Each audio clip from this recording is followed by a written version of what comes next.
Ya, assalamualaikum warahmatullahi wabarakatuh. Waalaikumsalam warahmatullahi wabarakatuh. Ya, kurang kompak. Ada yang masih menghadap ke bawah dan belum jawab. Assalamualaikum warahmatullahi wabarakatuh. Waalaikumsalam warahmatullahi wabarakatuh. Hamdan wa syukran lillah. Salatan wassalaman ala rasulillahi amma ba'd. Hadirin rahimani wa rahimakumullah. Bersyukur kita kepada Allah karena Allah masih memberikan nikmat kepada kita, nikmat iman dan nikmat Islam. Salah satu wujud nikmat iman adalah Allah Subhanahu wa taala memberikan kepada kita kekuatan untuk hadir memenuhi panggilan Allah Subhanahu wa taala. Tapi berapa besar nikmat iman ada dalam diri kita, maka kita yang bisa merasakan sendiri-sendiri. Semakin lazat ya, semakin lazat kita menikmati amalan-amalan sholih, perintah-perintah Allah, sunnah-sunnah Nabi, berarti imannya semakin besar ya.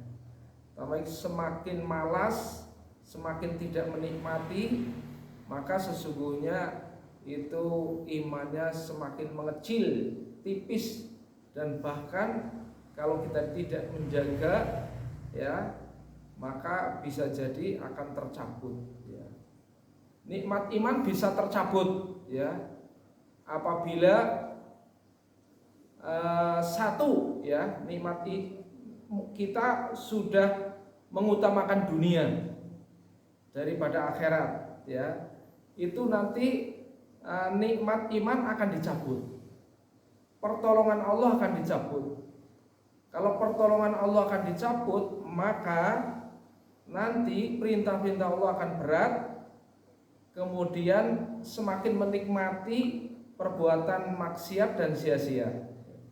Jadi perbuatan maksiat dan perbuatan yang sia-sia akan semakin dinikmati, tetapi perintah-perintah Allah dan sunnah Nabi semakin berat dan semakin malas, semakin tidak menikmati ya.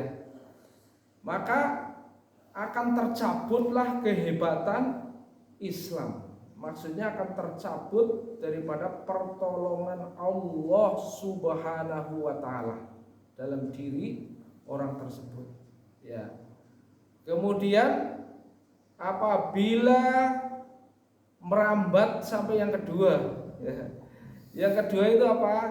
Yang kedua, tidak lagi kita saling peduli ya, apalagi terhadap orang lain, terhadap diri kita sendiri, tentang perkara-perkara yang ma'ruf, perkara-perkara yang mungkar itu sudah mulai tidak jelas, dicampur adukan antara yang ma'ruf, yang mungkar, bahkan apalagi kalau harus mengajak kepada kebajikan atau mencegah kepada kemungkaran.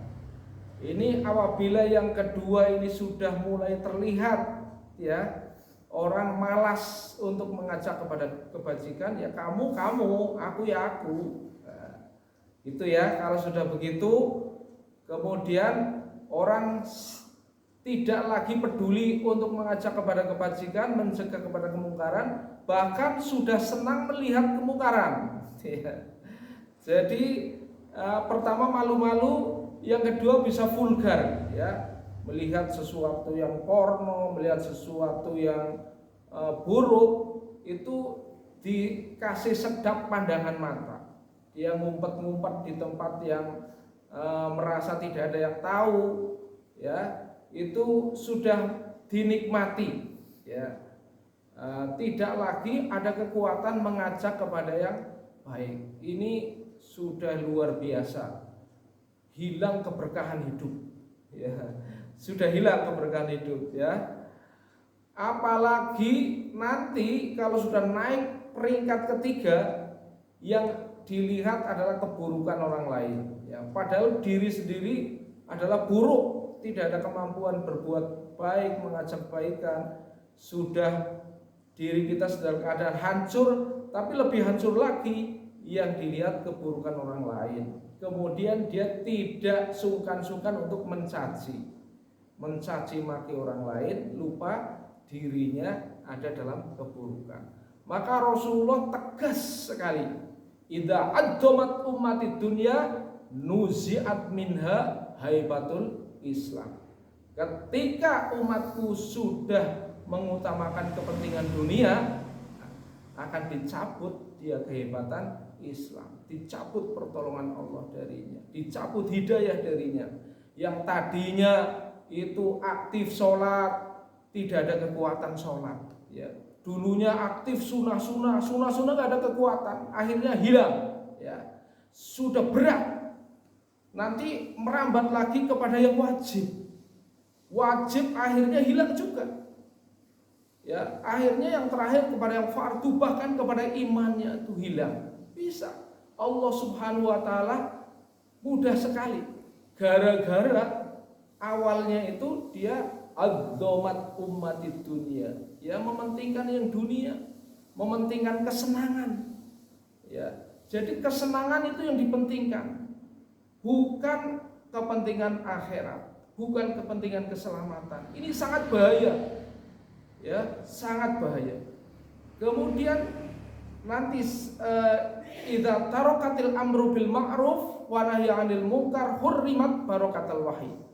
Ketika sudah tidak ada kemampuan untuk mengajak kebaikan, mencegah kepada kemungkaran, maka hilang keberkahan hidup, dicabut keberkahannya, ya. Orang yang kaya tidak menikmati kekayaannya, orang yang berilmu tidak menikmati keilmuannya, ya.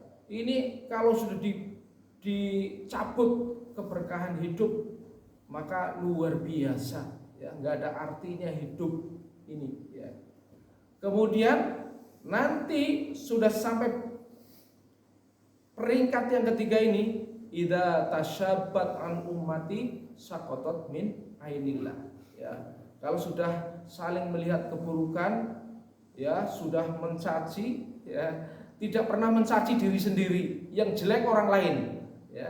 Dirinya sendiri super buruk tidak pernah dilihat, tapi selalu yang terbayang adalah kejelekan orang lain, yang terucap adalah cacian dan makian. Ini sudah, ya, di saat itu saqatat min ainillah, maka sudah lepas dari pandangan Allah, jijik Allah melihatnya, ya. Dilihat saja tidak, ya. Kebaikan apapun sudah sia-sia. Sudah, kalau begitu sangat bahaya. Oleh karena itu maka saya mengingatkan pada diri saya sendiri, marilah kita masing-masing refleksi diri sebelum dicabut oleh Allah iman yang ada dalam diri kita. Jangan kita menyepelekan akhirat, ya. Semoga Allah Subhanahu wa taala menjaga kita, ya. Sebab kalau tidak dijaga oleh Allah, kita jangankan sholat sunnah wajib saja berat, ya. Sholat sunnah berat, ya. Ya, semoga Allah Subhanahu wa taala masih cinta kepada kita. Terima kasih atas perhatian, mohon maaf atas kekurangan. Billahi taufik wal hidayah. Wassalamualaikum warahmatullahi wabarakatuh. Waalaikumsalam warahmatullahi wabarakatuh.